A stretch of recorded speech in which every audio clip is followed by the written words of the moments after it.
Grand Rising, everybody. This is Jim Kia Fiera with Gold Line International Realty.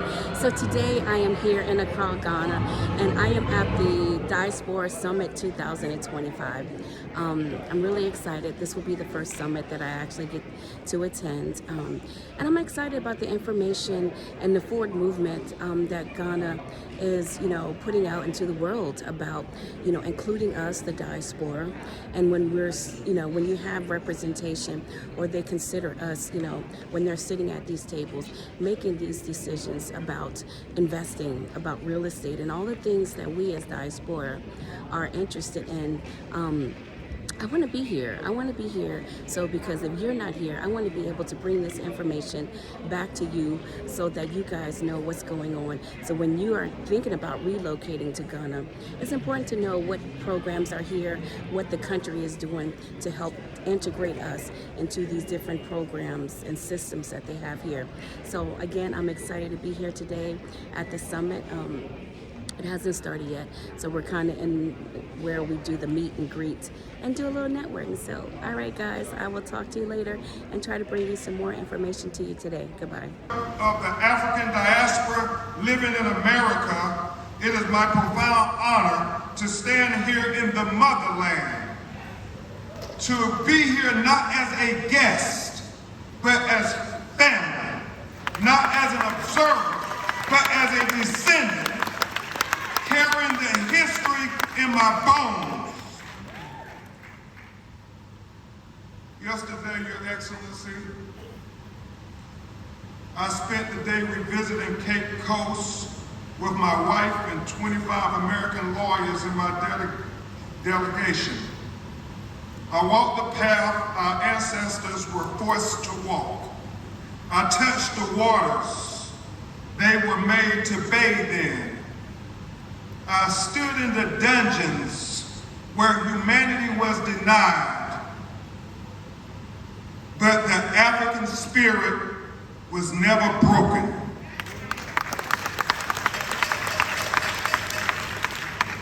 And then I stepped through the door of no return. But unlike our ancestors, I was granted the privilege they never knew. I walked back through the door of return. And above that door were the words that changed me. It said, "Welcome back home."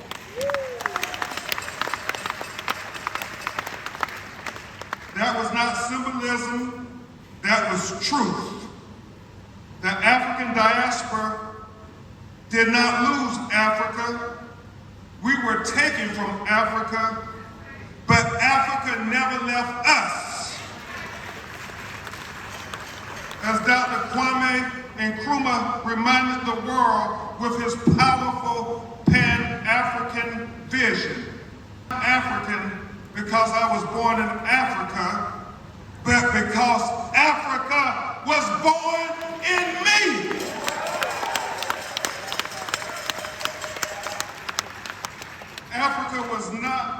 Africa was born in our resistance.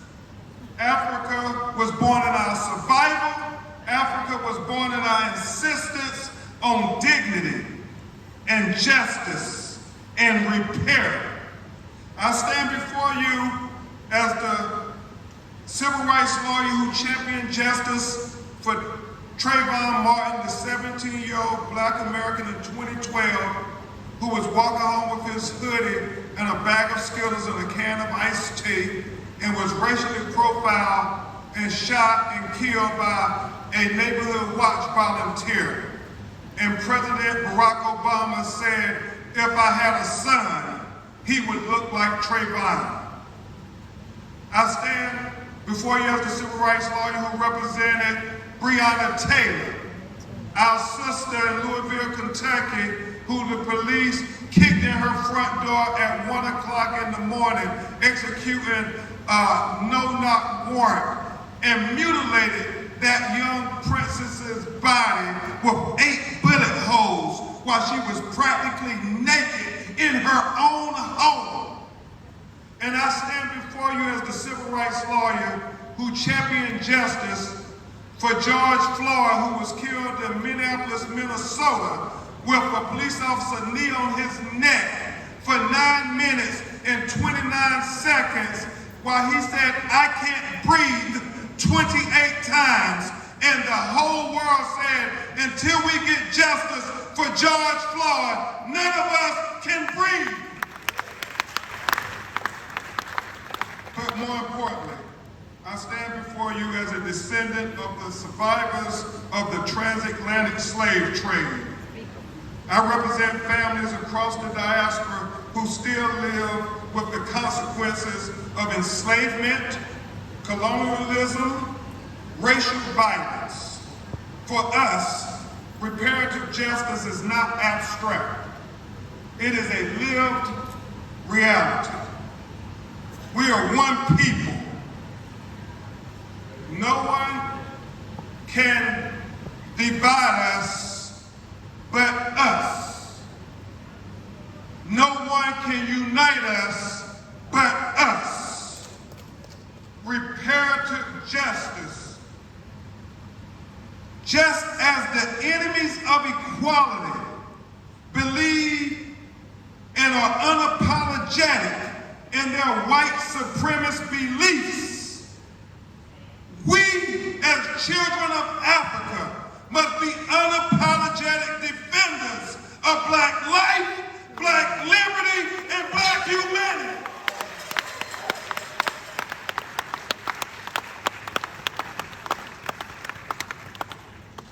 Reparations are not charity. They are not symbolic gestures. They are not moral. They are a moral and legal obligation owed for centuries for our stolen labor, our stolen land, our stolen resources, our stolen lives, and our stolen futures. I so humbly thank His Excellency, John Dramani Mahama, for that historic speech in New York City at the United Nations. I applaud you. We stand for you for that historic proclamation on behalf of all of Africa. President Mahama, your leadership has let Ghana show the world where moral leadership requires courage, and reconciliation without repair is incomplete. Let this summit here in Accra-Ghana mark a turning point where Africa and her diaspora stand together, not divided by oceans, not imprisoned by history, but united in purpose, not asking for recognition, but demanding repair, not waiting for justice, but organizing to claim it ourselves. In conclusion, I stand with you, I walk with you, I commit my voice, my work to ensure that the descendants of the Africa and enslaved and the colonized are no longer to wait for justice that is already overdue. May our solidarity be unwavering, may our actions be collected, and may Africa and her diaspora rise together to shape the future we deserve.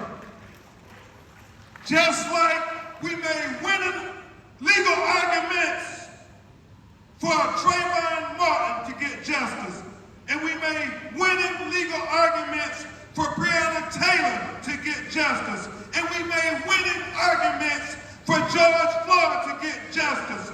We are